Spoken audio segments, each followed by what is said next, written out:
Nagsimula sa kagubatan ng Hyrkanian. Ang tribong Hyrkanian ay nanirahan malapit sa kalikasan at pinarangalan ang diyosa ng kagubatan bilang kanilang tagapagtanggol.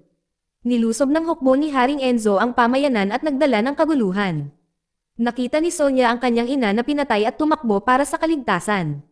Tumakas siya kasama ang isang batang lalaki na nagngangalang Dralagan, ngunit nahulog ito at naiwan habang si Sonia ay tumakas ng mag-isa. Lumipas ang 20 taon. Si Sonia, na ngayon ay malaki na, at ginalugad ang kagubatan araw-araw sa paghahanap ng mga nakaligtas mula sa kanyang tribo. Isang araw, binisita niya ang isang lawa na may estatwa ng diyosa ng kagubatan upang magdasal at maghugas ng kanyang kabayo. Napansin niya ang mga mersenaryong mangangaso na kumukuha ng mga hayop. Ang mga hayop ay mukhang mahina, kaya nagpasya siyang pigilan ang mga mangangaso. Siya ay tinuruan mula pagkabata upang protektahan ang mga nilalang sa kagubatan. Sinundan niya ang mga mangangaso sa kanilang kuta. Pagsapit ng gabi, iniwan niya ang kanyang kabayo sa labas at gumapang papalapit. Mula sa mga palumpong, pinanood niya ang pagkarga ng mga hayop sa mga kulungan. Maya-maya ay dumating ang isang royal entourage. Ang kahalili ni Haring Anzo ay lumabas sa isang karwahe. Ang bagong pinunong ito, si Haring Dragan, ay nagpabagsak kay Anzo. Kilala siya sa katalinuhan at sa pagdadala ng mabilis na teknolohiya sa kanyang kaharian. Sinundan siya ng babaeng guard na si Anicia. Dumating sila upang suriin ang pag-unlad ng mangangaso. Iniulat ng mga mangangaso na nahuli nila ang mga hayop para sa pagsasaliksik, ngunit hindi nila nahuli ang mga cyclop na gusto ni Dragan. Sa halip ay nag-alok sila ng isang grupo ng mga tao mula sa gilid ng kagubatan. Tanong ni Dragan sa pinuno ng grupo. Sinabi niya na hinahanap niya ang nawawalang kalahati ng isang sagradong aklat na pinaniniwala ang itinagon ng mga Hyrkanian. Sumagot ang lalaki na, wala siyang alam at idinagdag na hindi kailanman ginulo ng mga Hyrkanians ang kagubatan dahil naniniwala sila na ito ay banal at protektado ng mga Diyos. Ibinasura ni Dragan ang babala, na sinasabing ang kapangyarihan ng tao, na sinusuportahan ng teknolohiya at kaalaman, ay namamahala na ngayon sa lupa. Inutusan niya ang kanyang mga bantay na patayin ang lalaki. Kasabay nito, lumipat si Sonia sa mga kulungan upang palayain ang mga hayop. Ngunit bago pa niya mabuksan ang isa, hamarang si Anicia sa kanyang dinadaanan. Napansin ni Sonia si Anicia at naramdaman niyang may mali. Galit ang reaksyon ni Anicia nang tawagin siyang kakaiba. Siya ay umatake ng walang pag-aalinlangan. Pinanood ni Dragan ang laban at naging curious siya sa husay ni Sonia. Inutusan niya ang kanyang mga sundalo na hulihin siya. Sa sandaling iyon, kabayo ni Sonia ay pumasok upang ipagtanggol siya. Di nagtagal, natuklasan ni Sonia na kinuha ni Dragan ang mapa na kanyang iginuhit sa kagubatan ng Hyrkanian. Sinubukan niyang bawiin, ngunit hinarang muli siya ni Anicia. Pagkatapos ay nagutos si Dragan na ipadala si Sonia sa Damati Arena, isang lugar kung saan sinanay ang mga manlalaban para sa pampublikong labanan. Kinabukasan, dinala ng mga gwardya si Sonia sa kaharian ng Might Heaven. Nakita niya ang mga sundalo na inakay ang kanyang kabayo palayo at sinubukang abutin ang kanyang kabayo. Pinilit si Sonia ng mga gwardya at ikinulong siya sa isang holding area. Nagising siya sa isang silid sa underground kung saan nakatira ang mga Damnati fighters. Hinablot niya ang isang matandang babae bilang bihag, umaasang mapipilitin siyang makalabas, ngunit walang nag-react. Sinabi ng mga mandirigman na imposible siyang makatakas. Sinilip ni Sonia ang silid at nakita ang isang butas sa kisame. Nagsimula siyang umakyat. Sa ibang bahagi ng kaharian, tinanong ng punong siyentipiko si Dragan kung bakit gusto niya ang nawawalang kalahati ng sagradong aklat ng Hyrkanian. Ipinaliwanag ni Dragan na ang kalahating hawak na niya ay may kapangyarihan. Sinabi niya na ang kaalaman mula sa nag-iisang kalahati ay nagtulak sa mabilis na teknolohiya sa kanyang kaharian. Sa buong aklat, naniwala siyang kaya niyang kontrolin ang lahat ng bansa. Bumalik sa Damnati compound. Umakyat si Sonia sa bangin patungo sa butas. Tahimik na nanonood ang mga manlalaban, nagulat na kahit sino ay maaaring maabot ang tuktok. Sa sandaling lumitaw siya, sinunggaban muli siya ng mga maharlikang sundalo. Pinayuhan siya ng isang mandirigman na nagngangalang Petra na ipunan ang kanyang lakas. Sinabi niya na ang tanging pagtakas ay ang manalo sa bawat laban, ang parehong landas na tinahak ni Anicia. Inihayag ni Petra na minsang lumaban si Anicia bilang isang Damnati at nakakuha ng promosyon bilang Royal Guard. Naalala tuloy ni Sonia ang ugali ni Anicia na kinakausap ang sarili. Paliwanag ni Petra, narinig pa rin ni Anicia ang boses ng mga napatay niya. Sa parehong oras, naging hindi mapalagay si Anicia nang maubos ang kanyang gamot. Hinarap niya si Dragan, hinihiling na tuparin nito ang pangakong pagagalingin ang sakit nito at pakasalan siya. Sinabi sa kanya ni Dragan na maghintay. Sinabing igagalang niya ang kanyang salita pagkatapos na makahanap ng paraan upang patahimikin ang mga tinig sa kanyang ulo. Inabutan siya nito ng sedative at umalis. Ngunit kahit na kinuha ito, nagpatuloy ang mga boses. Kinabukasan, nagsanay ang mga mandirigma ng damati sa arena. Tinanong ni Osen si Sonya kung saan siya nanggaling. Sinabi niya na hindi siya kabilang sa tribo. Nagpakilala si Osen bilang isang prinsipe na nahuli at napilitang lumaban. Nagtawanan ang ibang mga mandirigma at sinabi ni Hawk na hindi siya naniniwala sa sinasabi nito. Tinanong ni Sonya kung sino ang susunod nilang lalabanan. Ipinaliwanag ni Petra na pinili ng hari ang mga kalaban na maaaring mga sundalo, mabangis na hayop, o iba pang masasamang mandirigma. Sumagot si Sonya na lalaban lang siya para protektahan ang mga taong pinapahalagahan niya, hindi para sa libangan ng karamihan. Nagsimula ang mga laban habang ang arena ay napuno ng mga manunood. Tinalo ni Hawk ang kanyang mga karibal at ipinakita ang isang trophy necklace kay Petra na nagpapakita ng kanilang relasyon. Nang dumating ang turn ni Sonya, binigyan siya ng mga kawal ng espadang kahoy at light armor. Pumasok siya sa arena nang tumahimik ang mga tao. Inutusan siya ni Dragan na labanan si Petra. Tumanggi si Sonya at hinamon niya si Dragan. Dahil dito, inutusan niyang tanggalin si Petra. Napabuntong hininga ang mga mandirigma. Nagmamadaling pumasok ang mga gwardya, ngunit sunod-sunod silang natalo ni Sonya. Pagkatapos ay ibinalik niya ang kwintas ni Petra kay Hawk at nangakong ipaghihiganti ang pinsalang ginawa kay Petra. Nang gabing iyon, nagtipon ang mga mandirigma. Umawit si Sonya ng isang panalangin Hyrcanian. Sumama sa pagkanta ng parehong mga salita ang isang maputing buhok na binata. Sa laboratorio ng palasyo, ipinakita ng mga royal scientist kay Dragan ang isang disk na maaaring makaimpluwensya sa isip ng mga ligaw na hayop. Ibinasura niya ang kanilang trabaho at humingi ng isang aparato upang kontrolin ang mga tao. Ipinaliwanag ng punong siyentipiko na ang mga naunang pagsubok ay nabigo at ang bawat paksa ng tao ay namatay. Sinabi ni Dragan na kahit kalahati ng sagradong aklat, mayroon na siyang advanced na teknolohiya. Sa nawawalang kalahati, naniniwala siyang kaya niyang gawing perpekto ang isang disk para kontrolin ang mga tao. Kinagabihan, nilapitan ni Sonya ang maputi ang buhok ng mga awit. Naghinala siyang Herian siya. Ipinakilala niya ang kanyang sarili bilang Drex, isang survivor ng kanyang tribo. Alam na niyang siya ang nawawalang anak na Hyrcanian mula 20 taon na ang nakalilipas. Sinabi sa kanya ni Sonya na ginugol niya ang kanyang buhay sa paghahanap sa kanyang mga tao at nakadama ng ginhawa nang malaman na may iba pang buhay. Hindi na siya nag-iisa. Kinabukasan, dinala ng mga gwardya si Sonya sa isang maharlikang piging. Sa loob ng Grand Hall, nakita niya ang isang mapa na nagpapalawak ng mga teritoryo. Ipinaliwanag ni Dragan na gagamitin niya ang sarili niyang mapa upang maglunsad ng pag-atake sa kagubatan ng Hyrcanian at kunin ang nawawalang kalahati ng sagradong aklat.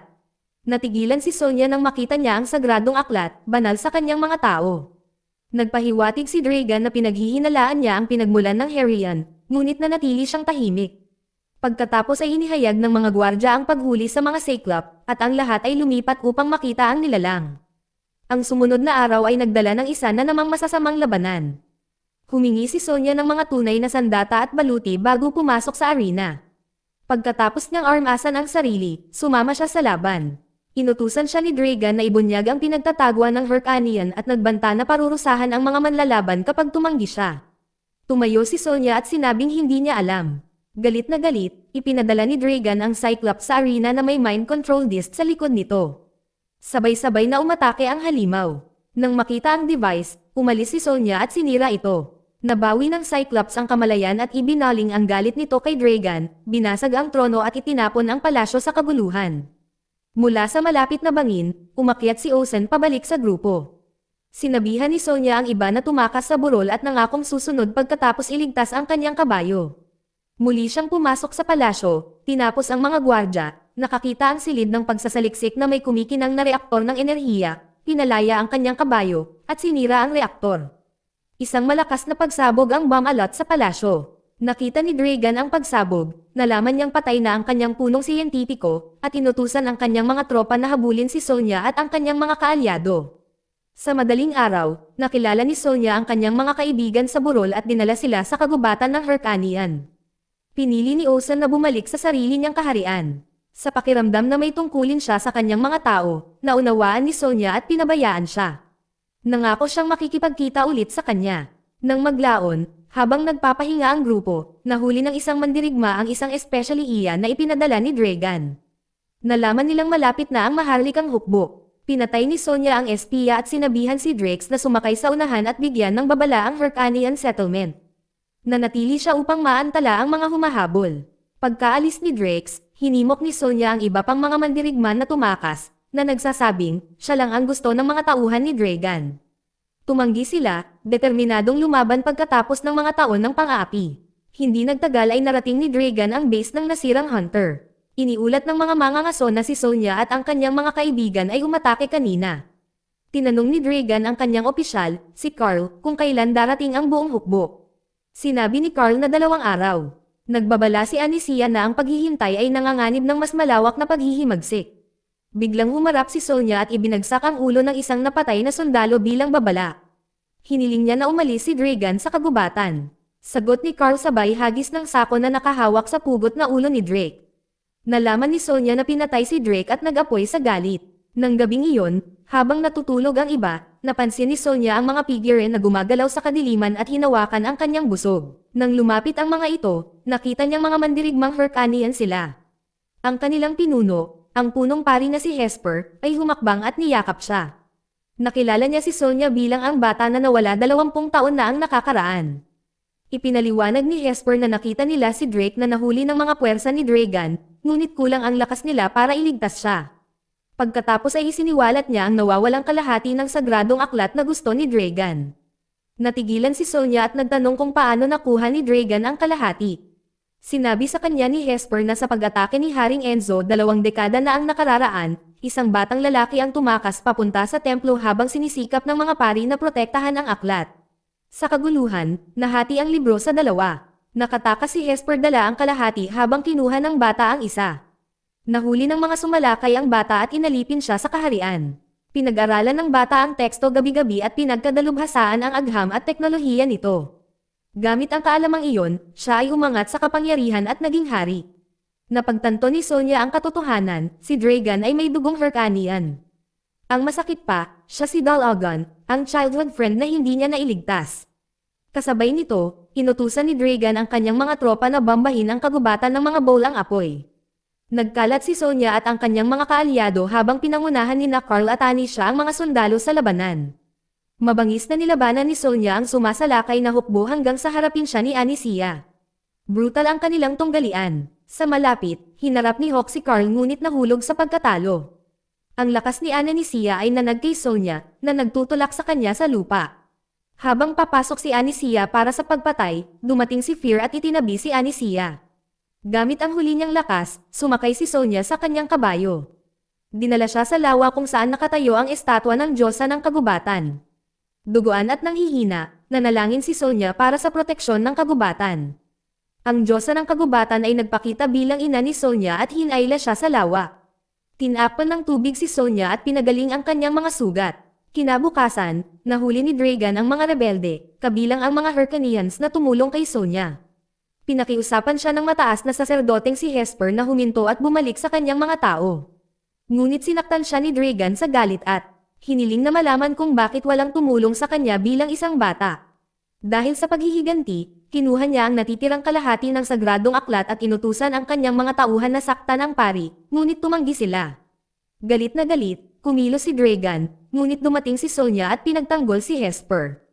Ilang sandali pa, sumama sa kanya si Ozen at ang kanyang mga tropa.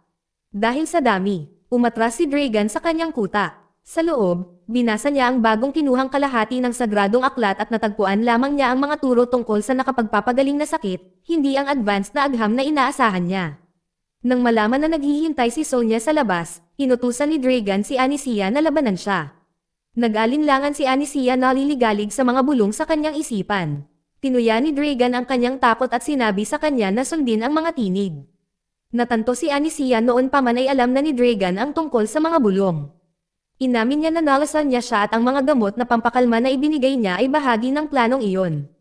Inilabas ni na Anicia at Dragan ang kanilang mga kutsilyo. Natapos ang kanilang away sa bawat saksak.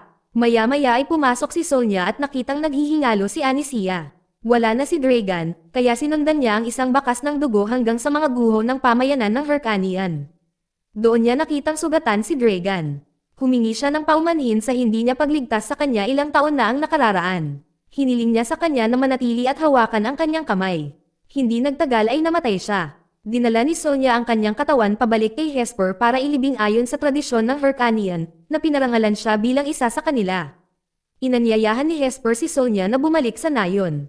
Siya ay tumanggi, sa paniniwalang ang Diyosa ng kagubatan ay nagbigay sa kanya ng lakas upang protektahan ang iba. Hiniling niya kay Osa na maging hari at pamunuan ang lupain bilang kahalili ni Dragan habang naglalakbay siya upang tulungan ang mga inaapi. Makalipas ang ilang taon, pumunta si Osan kay Sonya para humingi ng tulong. Ang kanyang kaharian ay nahaharap sa isang bagong madilim na puwersa. Dito nagtatapos ang kwento. Salamat sa panonood, kaibigan.